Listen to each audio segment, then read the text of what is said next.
I would describe the atmosphere and environment here at CARES as warm and welcoming. You're greeted as soon as you walk in the front door and pointed in the appropriate location. Our local community plays an important role in our mission here as we do local outreach within the community to let them know we are here, most importantly.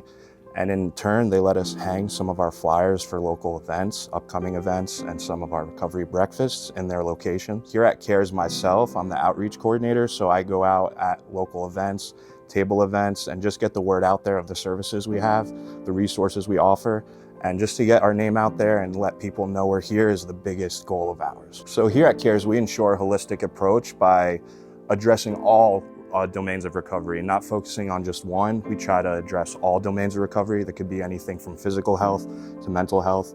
We just try to give them an approach that addresses all their needs. The foundation to their recovery is very strong, and in turn, they could have a strengthened recovery. After hours at a recovery center, after 4:30, the normal business hours, we have a recovery center vibe, which is more relaxed and more of a lounge full vibe.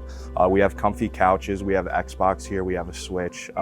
We just try to have a safe space for people to come in and enjoy recovery, build a community here, and have fun, because you can have fun in recovery. Recovery to me is the most important thing in my life. It came from a place of deep darkness, so to me that makes it the most beautiful thing I've ever had. I think a lived experience is very, very unique, and it helps us just have that initial connection with the people we work with, and it's just a foot in the door to have a reciprocal, respectful relationship. There's no hierarchy involved, it's just a casual, friendly relationship.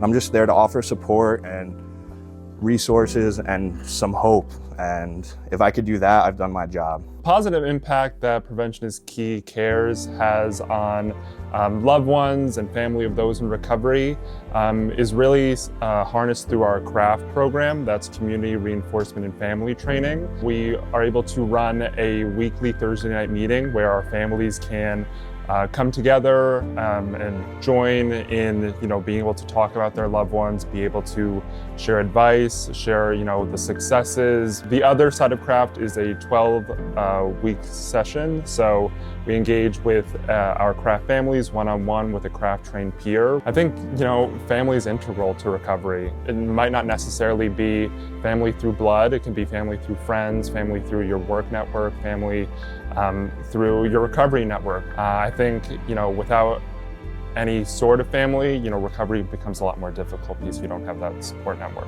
So our participants here are our number one priority, and because of that, the Recovery Center has actually gone through some very large-scale renovations in the past few months. And above all, our center is, very well stocked with Narcan, so we accept anybody at any level of recovery, and maybe at some point they might be under the influence, and in that event that somebody might by chance overdose, we have Narcan on hand to absolutely guarantee the safety of those participants. For me, recovery definitely means hope.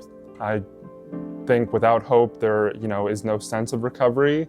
And as well as that, I think no two recoveries are alike. It's definitely specific and subjective to the person, and I think we all need to respect that and kind of respect the multiple pathways of recovery, whether it be harm reduction, whether it be abstinence-based, or anything in between. I had one participant who was arrested for possession of Suboxone, and they didn't have a prescription because they didn't have insurance.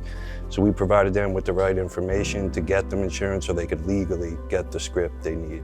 And that person is still clean today. Me personally, I'm usually out in the field, so I deal with people out there, not really in the center. So I meet them where they're at there and then try to see what they want to do, if they want to come here or if they want to go somewhere that's closer to them, depending on where they live.